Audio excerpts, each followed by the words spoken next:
One of the major things is important to note is that Trinidad culture lends itself to street food.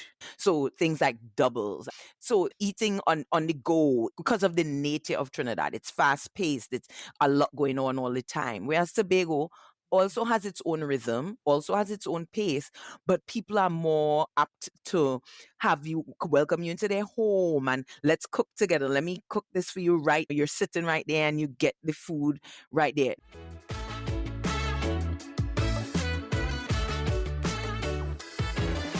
This is the Moorish podcast, where Caribbean history meets culture and cuisine. Devonne, welcome back to the Moorish podcast. Thank you. Hi.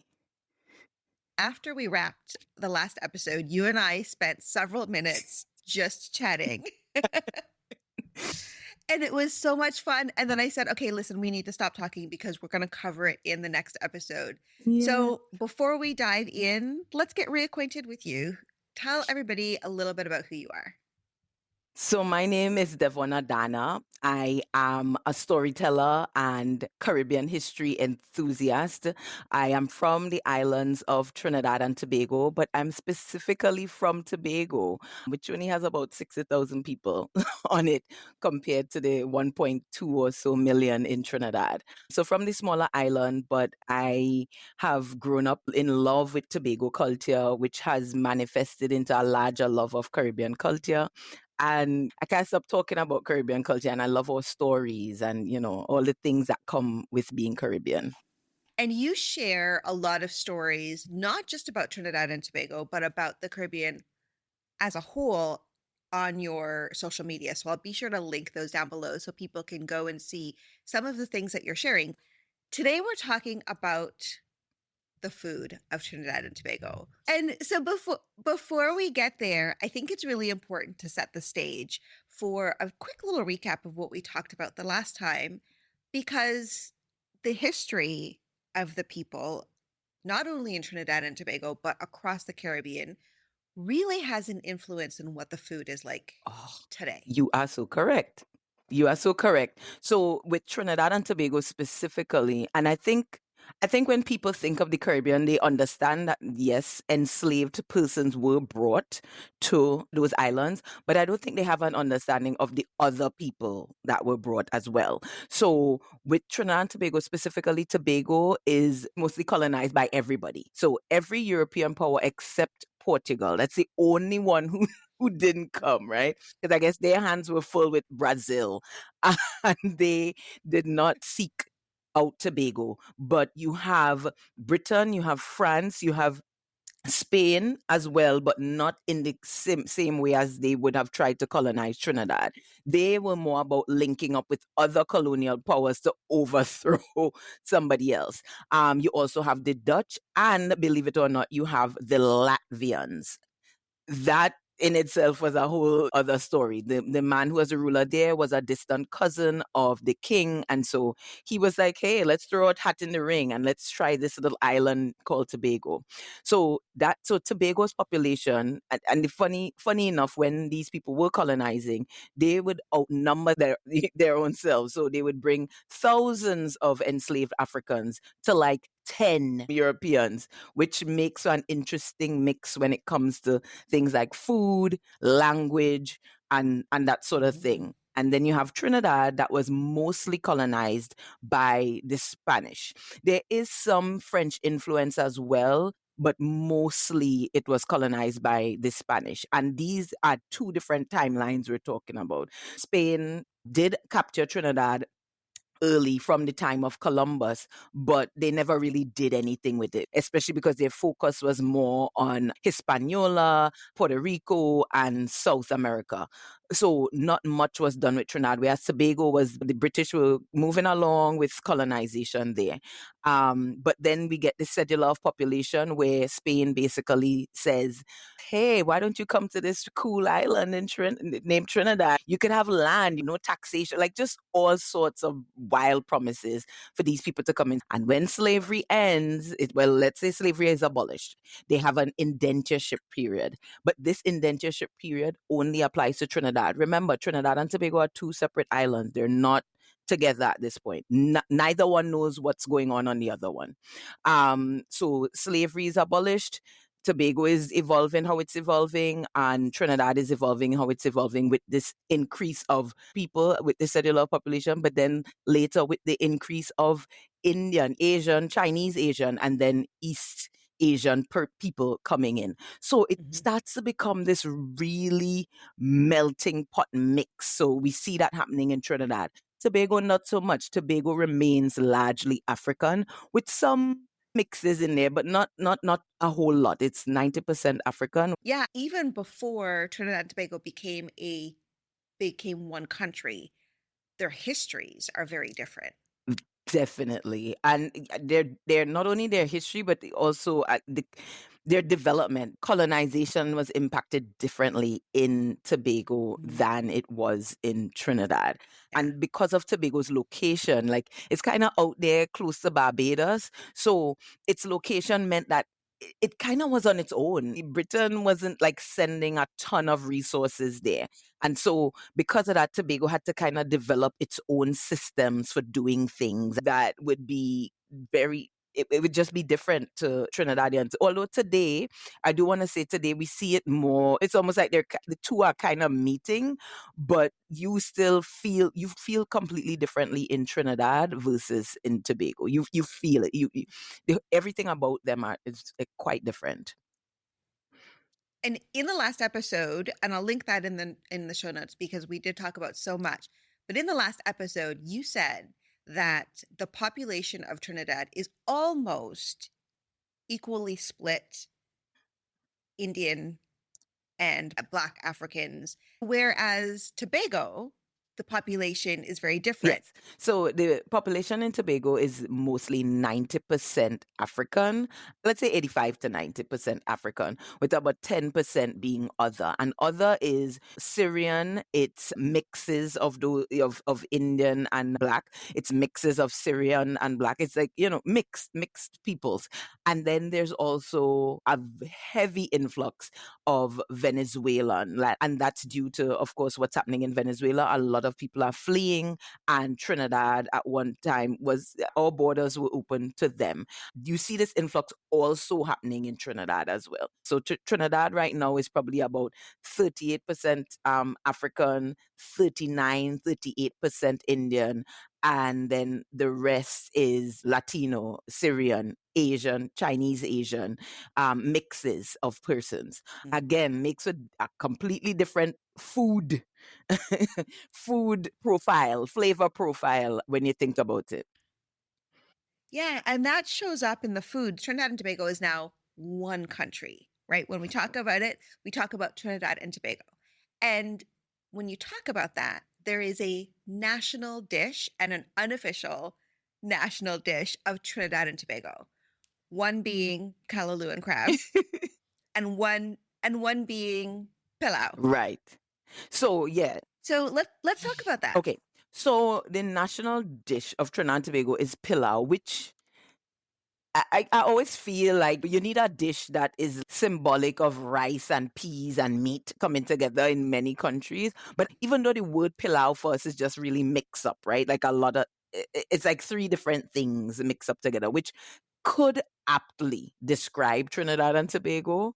But in terms of what people eat on a regular basis, so in Trinidad, you have foods like that are very curry based, which is natural given the number of the Indian population there. In Tobago, the food is more stew based, right? But Mhm. but what you do have an abundance of in Tobago is seafood. So Tobagonians believe their national dish is curried crab and dumpling, whereas Trinis would more gravitate towards your pilaus, your roti, and curried foods. Even though Trinidad is surrounded by water, Tobago is more into the seafood. So curry Yeah. fish. If you get curry fish in Tobago, you're likely gonna get it with okra, but that's not so in Trinidad. So it's just Mhm. it's like slight nuances, but not. It's it. I think the the foodie is going to understand the differences. With somebody who's probably not into food, they're like, oh, it's the same. People aren't going to always see it as different. But even in Tobago, we use more coconut milk in our stews and our curries. Whereas they do it in Trinidad, but just not as much as we do. Now, I think one of the major things is important to note is that Trinidad culture lends itself to street food. So things like doubles. And if you've never had a doubles in your life, run to the nearest Trinbagonian place and have it, right? So to eating on the go, eating because of the nature of Trinidad, it's fast paced, it's a lot going on all the time. Whereas Tobago also has its own rhythm, also has its own pace, but people are more apt to have you welcome you into their home and let's cook together. Let me cook this for you, right? You're sitting right there and you get the food right there. Now, Tobago is moving towards that street food culture, but something like doubles is definitely something that came from Trinidad. It's not really homegrown in Tobago. You're seeing doubles vendors now in Tobago, which was not a thing when I was growing up. If there was one double vendor, that was a lot. And it wasn't being like a consistent thing. It would be a few months and then you don't see this person and you're like, oh, I really want doubles. You have to go to Trinidad to get it, right? But in Mhm. Tobago, it's more about come to my house and let me cook some crab for you.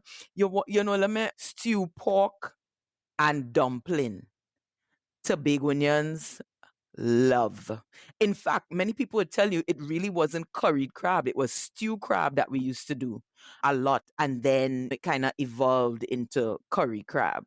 And even the kind of crab that you get in Tobago would be different from the one you get in Trinidad. The one in Trinidad is what they call hairy leg crab. So it's very hairy. The one in Tobago is blue crab, Tobago blue crab. There's so much in what you just said. You talk about things like in Trinidad, curry and roti and doubles, which all speaks to The India. exactly the Indians. Yes. But when we come to something like a pilau or a one pot dish, Hmm. lends more to the African influence. That's right. You are so correct. I'm not even sure why it evolved that way because the other thing that you could get in Trinidad that tastes really good is Chinese food. The Chinese food is so good. You could get what we would call Creole food, and even though there is some French influence in Trinidad, I don't know that that French influence has really maintained itself in our food. I see the French influence more in the language, y- but Correct. but not necessarily in the Food, food. right. That's such an important observation that the foods in Trinidad aren't necessarily what you would call African. But I guess people would say things like macaroni pie, right?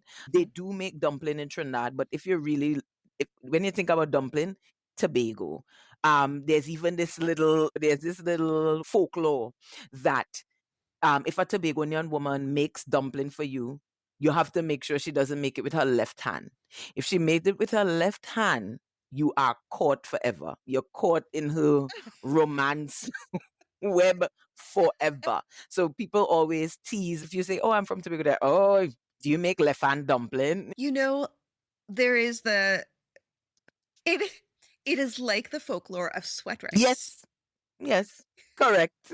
I'm not even we're not even going to describe that anymore. We need to tell them. I mean, we could tell them without being vulgar. So so left hand dumpling, I guess, would be akin to what Trinis would call sweat rice, or Trinbagonians would call sweat rice, right? So sweat rice is the idea that a woman could make rice in a very particular way, right? And where the sweat is coming from. Use your imagination. And that is used when she's boiling the rice to basically trap you to make sure that you stay with her for the rest of your of your life. I remember long ago there used to be left hand dumpling competitions. Women would come and make this dumpling with their left hand, and it would be competitions to see who could make it the best. One of the things that connects back to history is that when the British first came to colonize Tobago, right? So this is after all treaties are signed, France has given them back Tobago, and they like start to lay the foundation, right? And this is in the mid 1700s now. They come, and when they describe Tobago, there are a plethora of animals there. You're talking otters, you're talking wild hogs, like just so many animals that you, alligators, so many animals that you would not see on Tobago today. Now, Tobago, the center of Tobago is one of the oldest protected rainforests in the world. So you could imagine the kind of animal culture and flora and fauna that was in there when it was untouched. But now these things have once the British came, they're literally extinct. Never seen an otter in Tobago. Mhm. Barely have I seen an alligator, and I don't even know if it was an alligator. It may have been a caiman. And I'm saying that to say, with the killing out of those animals, now it's like, well, then where do we turn, right? So they turn to the ocean. So that's how you have things like crab being a big thing for us. Fish is a huge thing. Fish broth is Yeah. huge in Tobago. To me, I think even if you were to get a national dish in Tobago, it would probably be fish broth over anything else. People really drink a lot of fish broth in Tobago. Tell us what a fish broth is. So fish broth in Tobago is a water-based, it's brothy, so it's not thick like a soup. You could kind of use any fish that you prefer. Some people like to use red fish or red snapper. Some people might even use grouper, which is a more fatty kind of fish. But it's like pumpkin, it's carrots. It's a light soup, but because of the fish in it, it tastes, it could be very nice and weighty in your stomach. Of course, some people like the dumpling in it or whatever provisions in it. And some people do it with a whole fish, right? Where some, like to fillet it and put it in. And of course, we eat the head. We eat the head of the fish in the fish. Whole fish. Yeah. Right now, I'm seeing my mother scoop out the eye and come, put it in your mouth. It's very, very popular, especially in, I think, even more so in rural Tobago, where they do a lot of fishing. So, rural Tobago usually are seaside towns, right? Seaside villages. The other thing that you'd find a lot of in Tobago is yaba.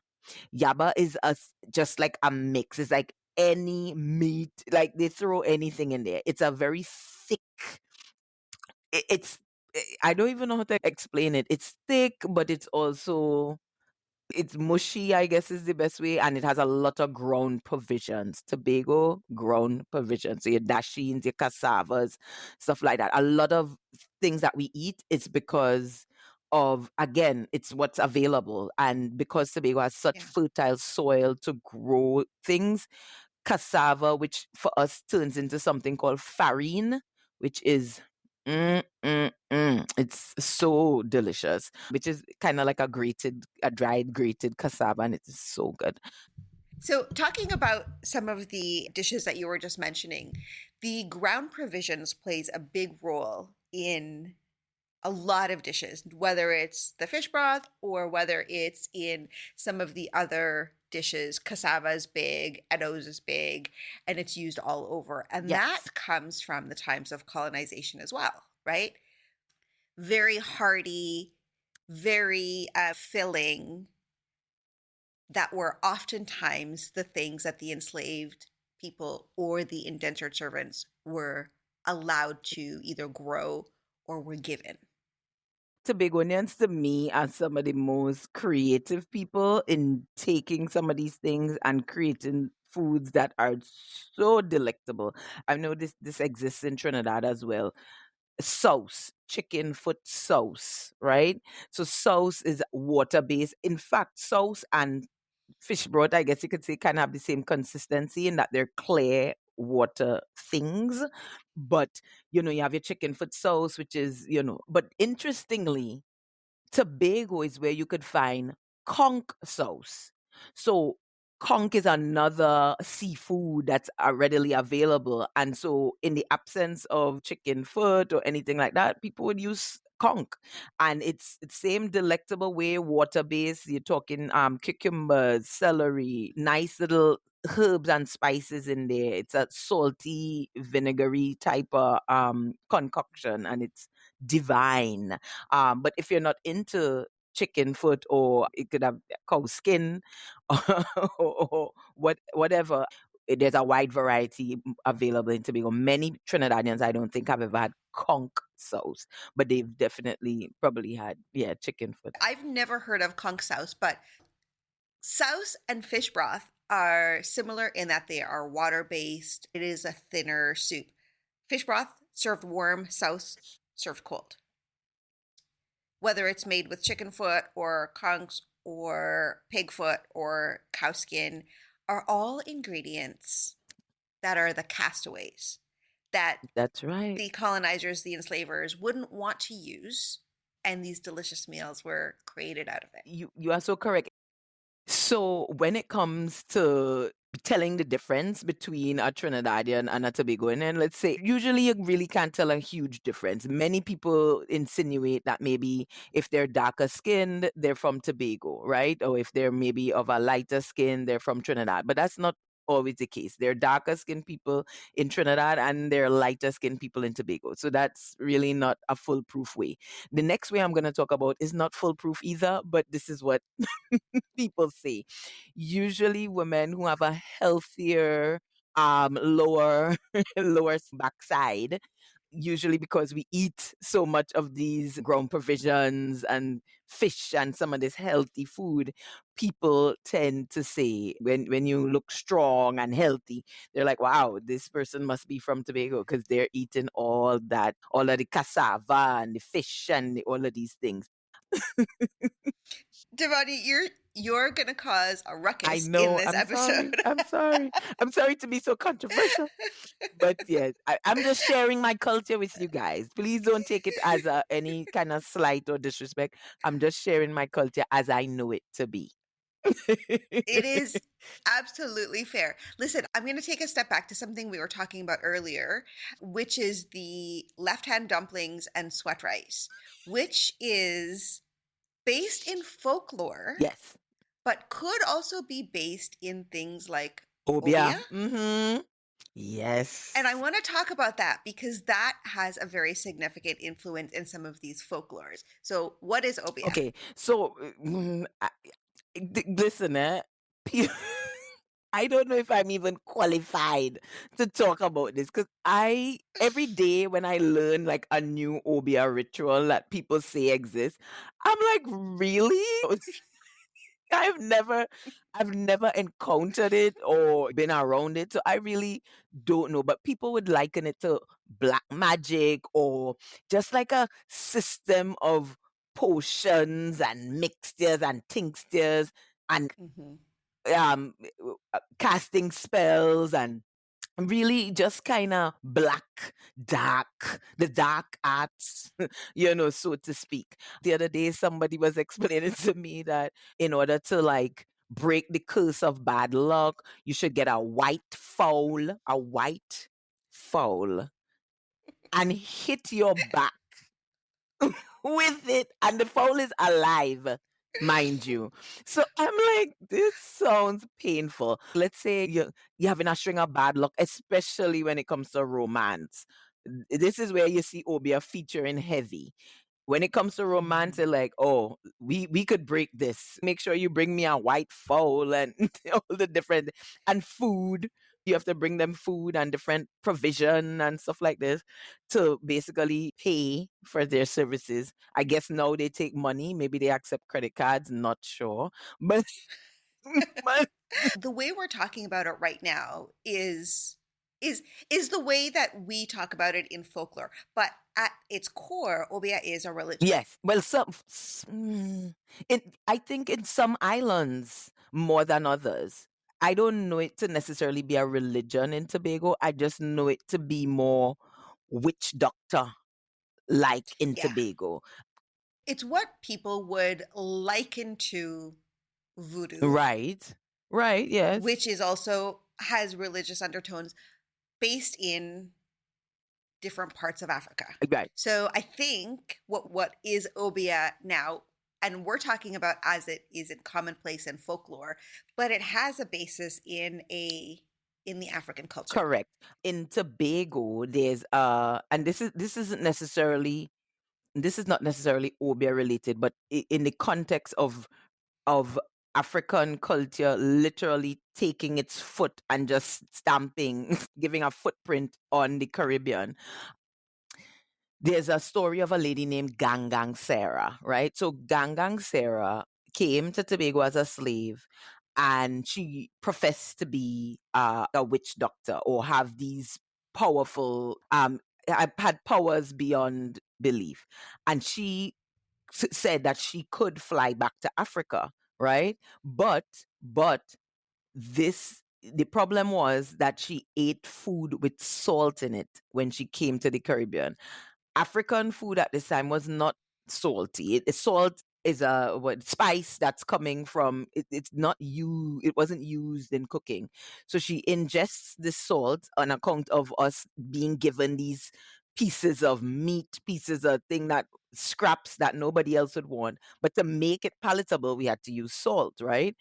And once she did this, ingested the salt, she tried to fly back to Africa, fell to her death, and her grave is still in Golden Lane, which is the village that her centuries old grave is still in Tobago. You could visit it and see it. Just kind of giving you a sense of this connection back and how we had to use things like salt or sugar to make these things palatable. Like in Tobago, we eat something called pone. Pone is loaded with sugar. I love pone though. It's one of my faves. One of my faves. And again, it's like, oh, toss out the cassava, toss out whatever it is, and put some sugar on it and make it into something else. It speaks to the resiliency of people, but it also speaks to the wickedness of man, right? To not give you the healthiest parts of these foods and what we're able to do with them. Yeah. I did an episode with Keja Valens, who wrote a book called Culinary Colonialism, all Mm. about the history of food and the original cookbooks in the Caribbean. And Wow. one of the things she was talking about in her academic research was that the Europeans, when they arrived in the Caribbean, they saw things like cassava and they saw things like ground provisions that were already there, and they felt that it was inferior to their To the own potato. white flour, their own potato. And so that's why they didn't want to eat it, and they gave it to the enslaved people and the indentured servants because they considered it inferior to the things that they brought over. Yeah, I see it.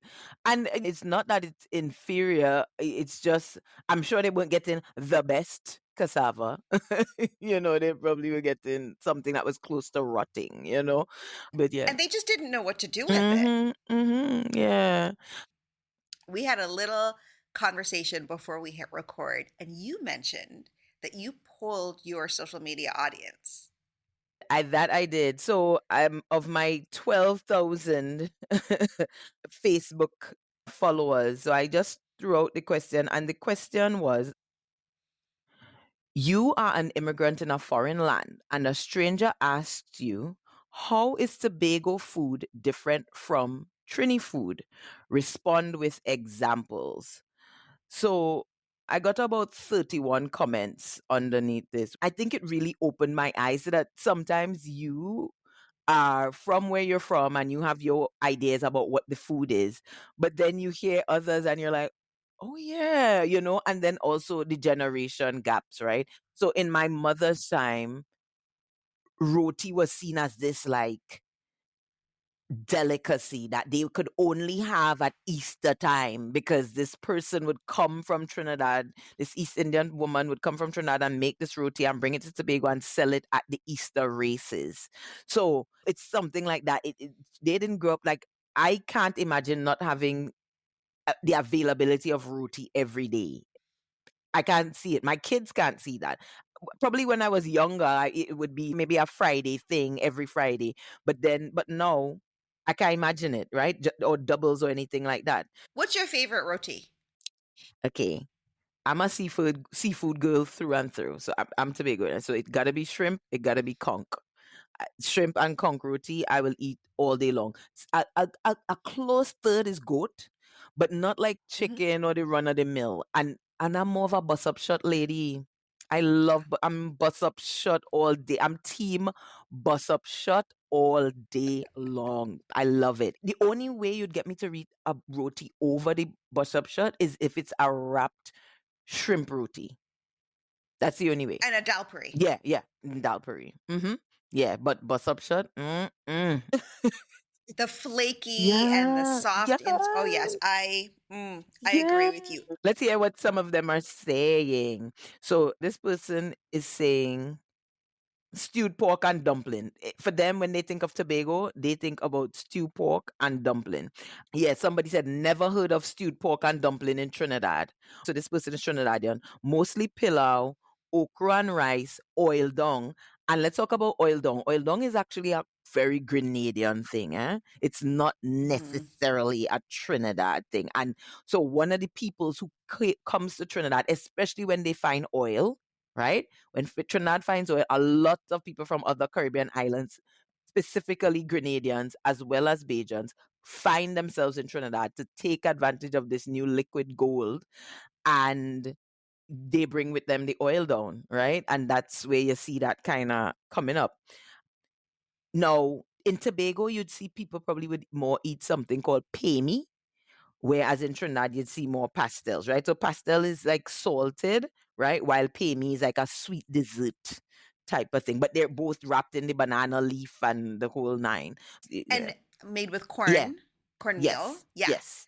Cornmeal cornmeal in a pastel is a savory Right. made with meat, and pemi is same cornmeal, but it's Sweet. sweet. Exactly. Now, Trinidadians tend to eat certain types of fish that we don't eat much in Tobago. Things like cascadoo. We don't eat that fish in Tobago at all, but they Mhm. eat it in Trinidad. Trinidadians may not prepare yaba or something we call sandcoach, which I don't even know if I know what sandcoach is really. But I've heard the term, but I don't necessarily know what. I've never had it. I did an episode with somebody from the Dominican Republic, and sancocho was something he talked about, which is a big sort of one pot Yes, yes, meat dish. yes, Yes. yes. Okay, all right, that makes sense. The other thing that you'd find a lot in Tobago over Trinidad, which I don't understand why, but it gets back to what we were talking about the influx of people and how maybe the African culture just kind of, I wouldn't say disappear. It's still there. But it's definitely there in the music and stuff like that. But like the food, bene ball, sugar cake, red mango. Let me tell you something. When I was going to school in Trinidad, every time if I even mentioned that I was going to Tobago for the weekend, please, could you bring me back bene ball? Could you bring me back? Could you bring me back? All of these things that I was like, but why don't you all have these things here? Is I don't know what a benebol is. it Tell me. a bene ball? Okay, so Bene is and I have my one of my best friends makes these. She's like a innovator of local Mhm, sweets. So she makes something called Choco Bene, right? So she, of course, has the whole history of this. I do not, but it's like sesame seeds with a sweetener, and it's rolled into a ball, and mhm, in some countries, it's soft, and in other countries, it's hard. In Tobago, it's hard. Like you bite into it's a hard confection.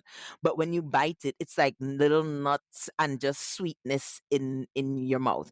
Her innovation is the mhm. Choco Bene. The Choco Bene is filled with chocolate in between. And the thing is to die for. It's to die for. So you roll it into a ball, or some people now we have different shapes because I think in like Puerto Rico and Dominican Republic they have it there as well. But it's Mhm, just they have different shapes. But ours is definitely a ball. So some people say Benny stick, right? So you'll find it in Jamaica, you'll find it in a lot of African culture islands. throughout the Caribbean, but I don't know, for some reason, I don't know if Trinis, I don't know. It's like tambran ball. So instead of like a packaged snack, when I was young, we had packaged snacks, but people would have your tambran ball, lime ball, pawpaw ball, all these different sugar cakes, which is basically coconut. And these were the things that we were running for to get at lunchtime. We weren't really running down the, the packaged snacks. And now you could only really find those things that I'm talking about, the Bene Ball and so forth. You'd only find those at ports where the boat comes in between the ferry between Trinidad and Tobago, or where the plane comes in to Tobago. Whereas before it was throughout all the schools, this is what your break time snack was. Tulum, right? I think they have Tulum in Trinidad. For me, growing up, I used to go back to Trinidad once a year with my family, and all of these snacks that you're talking about were homemade snacks. Yes. My dad's auntie had what we call a Parlor. parlor under her A house. So parlor. on the ground floor of her home, she would cook all of these sweets. She would make Mhm. tamarind balls and sugar cake and pone and all of Yeah. these sweets and sell them out of her home. And that was the norm, right? Yeah. Preserved mango. Nobody I know made salt prunes. That was something you always bought packaged. That's a great question. I remember the salt prune being in a large jar, but I always assumed it was homemade. Now I'm wondering, okay, I need to do some investigation on that. And All of these snacks, whether it's sugar cake, which is essentially coconut with a sugar syrup and some kind of food coloring. That's the basic. But we all ate these snacks that you would get from somebody's made in somebody's home, sold in a stand by the side of the road. the other thing that is a dying art in Tobago, I think there's only one woman in Tobago who makes this anymore, is peppermint. Like the pulled hot peppermint. It's a very intensive process, and it's not Mhm. many people who make it. But as a child, it was my favorite thing. Oh my gosh, I absolutely loved it. I've not seen that at all. I don't think anybody makes that. So Tobago, those confections, African influenced confections, those Mhm. are huge Tobago staples. I was telling you about it, what people were saying. Tobago curry fish usually has okra in it, unlike Trinidad's way of doing it. Somebody said we stew a lot. More African influence, Trini more Indo influence. In Tobago, the Mhm. gravy is thicker. I never thought about that. Tobago is more stews, Trinidad is more curry. Now, there's another thing that people are talking about here, which is our cocoa tea. I love me a cocoa tea. Yes. Cocoa tea, it really is just hot chocolate, but there's some different nuances. In Tobago, you have to grate the cocoa in order to get it to the point of becoming the cocoa tea. And that's a bay leaf Mhm. in it and all these nice little, oh gosh. And cocoa or cacao is grown in Trinidad and Tobago. There are plenty of places, and even in when I the last time I was in Tobago, I went to a cocoa plantation where they grow, they show you how it's grown and dried and made into the chocolate. So that is something very local. And I would invite your audience to Tobago for the Tobago Heritage Festival, where you could see them do something called dancing the cocoa. I don't know if you encountered that when you went to the cocoa plantation. So the enslaved would be, once the cocoa was dried, it would be put in this drying kind of house. It's like a little house, and then it would be pulled out into the sun, and then the enslaved were Mhm. made to dance and like sing these songs, so their feet are in essence doing the work of dancing the cocoa. It's such a fun experience, and it's very interactive. The crowd gets in with it and gets to dance the cocoa, and a chief secretary, which is our person in Tobago who is in charge of the Tobago House of Assembly, he gets into it. It's a really fun event. I would invite anybody. This is during the summer months, like in late Mhm. July, early August. to come and see the cocoa danced in Tobago. Was there anything else that your followers from your Facebook group mentioned? I think there's this like people like to maybe put their heads in the sand a little bit when it comes to talking about the differences between Trinidad and Tobago because somehow they feel like you're taking away from the oneness of Trinidad and Tobago. But I think it's important to talk about these things because I get the sense that Trinidad has its culture and way of doing it, and Tobago has its culture and way of doing things. But if we don't talk about these things, I don't know if we could get, we wouldn't get to a place of real oneness. I feel like talking about it isn't taking away from our oneness. It could even get to celebrating our differences in a more visible and cheering kind of way. As we talked about in the last episode, is there is nothing wrong with acknowledging that we have different histories in Right. Trinidad and Tobago, which shows up in the culture today. That doesn't mean that we're pitting one against the Mm. other. We're just acknowledging that Yeah. there are some differences. Yes, exactly. Um, They talk a lot about coconut bake. People see the Trinidad dishes as often spicier, more complex flavors influenced by Indian and Creole cuisines, while Tobago cuisine tends to be simpler, focusing on fresh, local seafood and natural ingredients. I'm not sure if I agree with the complexity of flavor profiles. I understand why they're saying it, but I don't know if I would Mhm. exactly agree with that distinction. And then, so this person was raising the point of Trinidad leans towards street food and festive dishes, while Tobago reflects a slower home style cooking tradition. So people talking about the Afrocentric nature of Tobago food, but here they're saying it's packed with seasoning and color, right? Less fast food choices, more opportunity to taste true local food. So that's why I didn't agree with the flavor profile because I think the both of them have a complexity of flavor. Now, this person grew up in the 50s, 60s, and 70s, and they're talking about a lot of rice and peach, cuckoo, callaloo. Cuckoo is very important to Tobago. Mhm. Tobago love the cuckoo, right?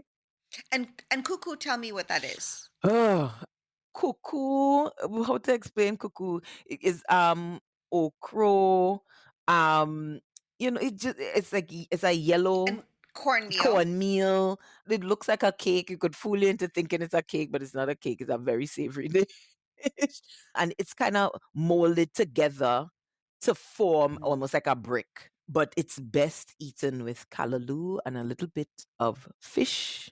And people go crazy for it in Tobago. It is, people love it. People love it. And there's a variation of cuckoo in different Cult it. islands or different Caribbean Yes, countries because of that African that's influence, right. which is the cornmeal and the okra and the cooking it up together. Yes. And it's a side Yes, dish. it is a side dish. Correct. One of your followers mentioned fast food. Yes. And fast food nowadays, and even for several years, has become much more of an influence Yes. in Trinidad. And I'm not sure in Tobago, but there is one fast food restaurant Yep, that stands out among them all in that Trinidad and Tobago. Yeah, you cannot go to Trinidad and Tobago and not have this at least once. What is it? it is Colonel Sanders, the finger licking good Kentucky Fried Chicken. Oh my goodness. And Listen, we're opening up a can of we worms right now are because people will across the Caribbean will say the that their correct is the KFC is the best. best. Exactly. KFC in North America, or at least here in Canada, does not compare. Mom, I'm gonna tell you, it downright tastes horrible. I don't. The other day, my son was like, "How come we don't go to KFC in America?" I'm like, "Sir, I don't want to do that to you. I do not want to do that to you. I don't think you will ever eat KFC again if I allowed you." Because it almost ruined KFC for me. I ate it in Yeah. Florida, and I was like, Like my heart was palpitating. I was like, this is horrible. But yes, so KFC in Trinidad and Tobago is a huge deal. In so much so to the fact that I believe at one point in time, our KFC in Port of Spain was the number one selling KFC in the world, right? Meaning sells the most, not because it tastes the best, right? But because it sold so many. And there are a couple items on the KFC menu that were created in Trinidad and Tobago. I believe a zinger, yeah, the KFC zinger was created in Trinidad and Tobago. But I really want to know what accounts for that difference in taste. Why? Like, I don't get it. It's so different. Even when I tasted it in Jamaica, St. Lucia, it tastes the same in the Caribbean, but the moment you step out, like my brother goes around the world tasting KFCs. He loves KFC.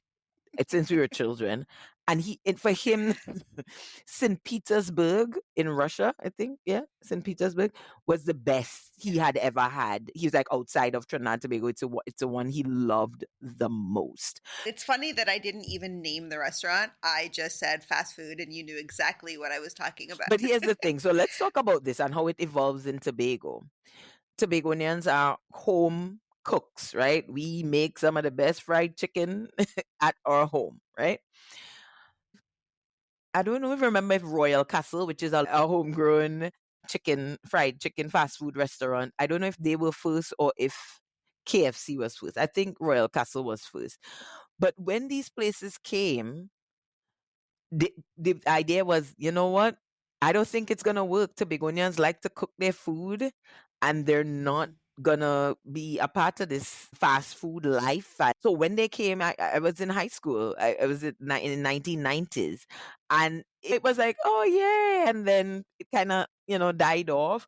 But let me tell you, convenience will trump every time because when you're facing kids who hungry and they're ready to eat, you don't have the time to sit over a pot of hot oil frying chicken, and you're like, you know what? Let's just go get that KFC. So now there's not one, but three. There, yeah, I think there are about to be three KFCs in Tobago, that's a lot. There's Church's Chicken, there's Subway. None of these people you would have expected because Tobagonians love their cooked food. There's a lot of fast food now in Trinidad. Growing up when I was a kid and I used to go there, down the street from where my grandmother lived in Cuba, there was a fried chicken place called Tennessee Fried Chicken. Mm-hmm. So fried chicken has always been the thing. Yes. As you said, fried chicken pre-existed KFC, so it's easy. I don't believe it's the same herbs and spices that they're using in Mm-mm. America. I think they add something else differently. So wherever it is, we've latched onto them and we're not letting them go. But there's also room for the locals. So as I said, Royal Castle, there's something called Japs fried chicken in Trinidad. And Tobago has its own homegrown chicken spots as well. Yeah. When as we round out this episode, there are some places that are very easy to get to and very accessible in Tobago to try the local food. So you could walk from the Yep. airport to Store Bay. Yes. Which is at most 8 minutes. At most 8 minute walk. So Storby is so interesting to me. It's a hub of commerce. So and it's a hub of tourist commerce. So when you walk over there, there's bathrooms for you to bathe and wash up after you go to the ocean. And you could go to the reef from there. So Tobago has a reef, and there's also something called the nylon pool, which is this shallow water in the middle of the ocean. And there's also kind of like a peninsula called No Man's Land, which encircles a a lagoon. So all of this you can do from Store Bay. You could rent jet skis and all sorts of things. It's a very much a ocean lover's dream. But what they also have is a food lover's dream. So at in so I don't know how it evolved, but the local law says one woman came and started making crab and dumpling and offering the same sweets and snacks that we talk about. So she would cook food and offer it for sale on the beach. And then another woman comes and another. So there are about 5 of them there that are our who we would call our Tobago chefs, right? So there's Miss Jean, there's Miss Trims. So these are people who have been cooking food for Storbay public, right, for years. And so our local assembly and our government decided to formalize their operations and give them these little I mean I want to say hut for lack of a better way, but it's almost kind of like it's an outdoor indoor cafeteria is maybe how I would say it. The cooking is done in these little individual huts. So you go to which one you want. You want something from Miss Trim, you want something from Miss Jean. You go there and you could buy whatever is local fare. But usually you guarantee to get crab and dumpling, conch and dumpling, maybe something stewed. It's up to you, but Mhm. you will definitely get to taste crab and dumpling there, as well as getting some of our local sweets. So the tamarind ball, the sugar cake, preserves, stuff like that. And then you could sit in this beautiful open area overlooking the ocean, overlooking Store Bay, and just enjoy. So if you had if you literally had 8 hours to spend in Tobago, that's a very solid place to start. But, of course, I would suggest that you go well past Store Bay and see what the rest of the island has to offer. But that's a good start. Yes. And that is just the tip of the iceberg of what you could discover in Tobago, right? One of the things you can also get there is homemade ice cream, which is Mhm. some of my favorite. Sibs homemade ice cream if you're going to add. Oh, so delicious. Mhm. And certainly on the walk there, you're going to pass some other places that maybe sell some fast food or more of the quick serve. But as Devon said, if you have 8 hours and you land at the airport, just walk to Store Bay and you're going to get a nice little flavor of Tobago. If you Exactly. have 8 days, go further. It's an 8 days. I love it. If you have 8 days, please go further. I mean, listen, I have a cousin. She's like, I don't want to hear anything. I'm going on to Storby. Bring me my crab and dumpling. I don't want to hear anything. Every day she's there. That's all she wants to do. And that's fine. And that's fine. But know that there's so much more to discover as well. But yes. There is so much more. Listen, thank you so much for joining me for these 2 episodes. We talked about so much, Yeah.